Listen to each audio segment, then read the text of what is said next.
Rồi. Tao có khen mặt đây mà. Rồi coi thiệt tánh tánh.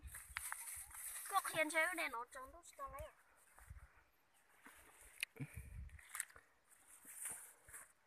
Bữa đó tôi dạ, cho nên là sợ cho cái sự té cái sự toa ạ.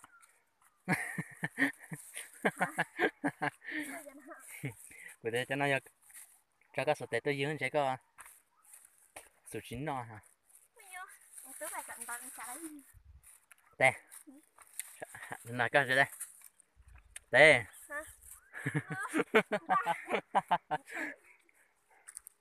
Chờ xì cho cái phát xa hết chưa? Ngô trở lên thôi hay lo? Lên mà nó càng. Tè, thật sự là có tụi đó hay của tôi nó có đó. Thế hả? Ta chỉ bút của nó á. Anh ấy theo tụi đó có nhẹ nó vào khi nói như sao? Cũng như cho hai con tè. Cái gì mà? Để chủ quá tê. Tè, của tè của tôi nói của này tôi tè của tè. Tụi đó chả hay của tôi non nè.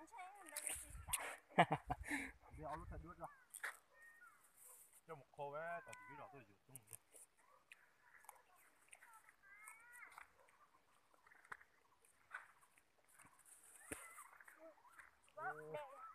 Sao ấy lùi theo của bố còn đó. Sao cái này mà ồ tôi để tôi lo con nè đây thì tôi nó hello thì tôi nó mà nó ha thì tôi mà nó à có tôi mấy luồng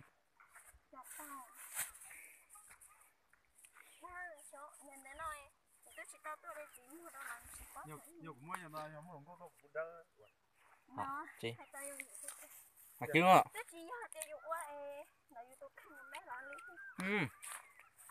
không có ai có mẹ một mẹ bố lợ nó búi lù trông gỡ nó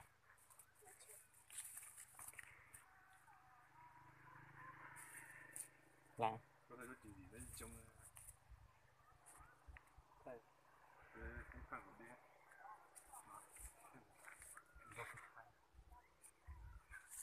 là thầy dễ quá từ á.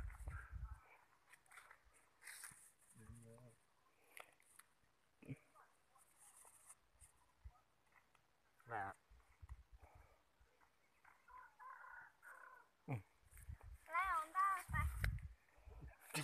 cả mẹ nó áo nó ra rồi thế là coi của này lui thả nó kia cho mặt thế nhỉ rồi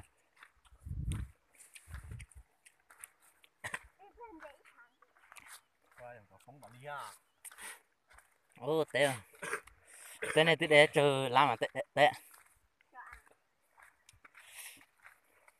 cái tôi mới có yuột một trong có cái sau nó to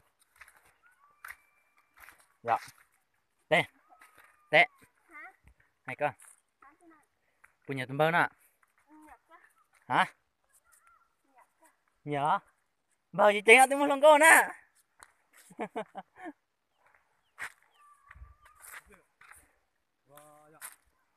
tóm mẹ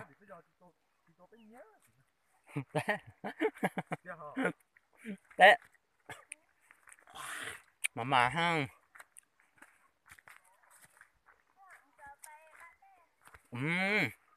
Không có một của thay đuôi tay ha. thế tụi đuôi number ha thay đồ coi mà không cô chà té thay làm phải tụi đuôi ha toàn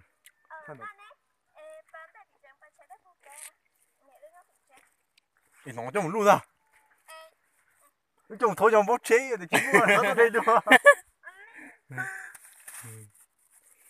tới rồi tôi nhìn chưa à? tôi chơi đi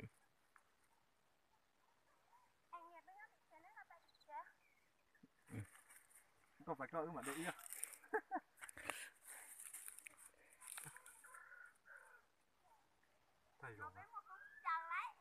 bố đã đi tía